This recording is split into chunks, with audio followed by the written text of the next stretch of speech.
गोपालपुर स्थित भारतीय प्राणी सर्वेक्षण केन्द्र पक्षर पश्चिमबंग उपकूल दुईटी नुआ प्रजातिर जीव को चिन्हट कर पश्चिमबंग उपकूल दुईटी नुआ नेरिडिक्स कीट प्रजाति ठाब होती। भारतीय प्राणी सर्वेक्षण गोपालपुर स्थित एस्ट्रियान बायोलॉजी रिजनल सेंटर वैज्ञानिक और गवेषक पश्चिमबंगर पूर्व मेदिनीपुर जिला अंतर्गत दीघा और बांकीपुट उपकूल नेरिडिक्स श्रेणीर दुईटी नुआ समुद्र कीट प्रजाति आविष्कार करछन्ति।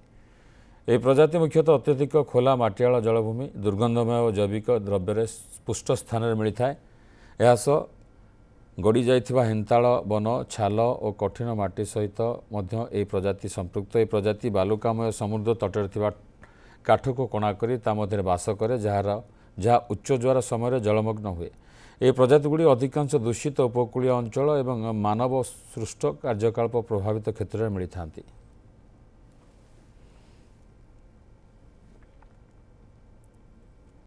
आमे एबे दुईटा न्यू स्पीसीज बंगोपसागर उपकूल आविष्कार करूँ। गोटेर ना है नामाली कास्टिस सोलेनोग्लान्थी आ गोटेर ना देचु नेरिस धृति। नेरिस धृति जोटा दिखाई तार नामकरण आमर भारतीय प्राणी सर्वेक्षण प्रथम महिला डायरेक्टर नाम अनुसार नामकरण कराई धृति। आउ ए दुईटा स्पीसीज आम पश्चिमबंग उपकूल धरथिलु। এই স্পেসিসটার নাম হচ্ছে নেরিস তীর্থাই, যাকে আমি এই বর্ষ জুন 2025 দীঘাধারে কলেকশন করেছিলু।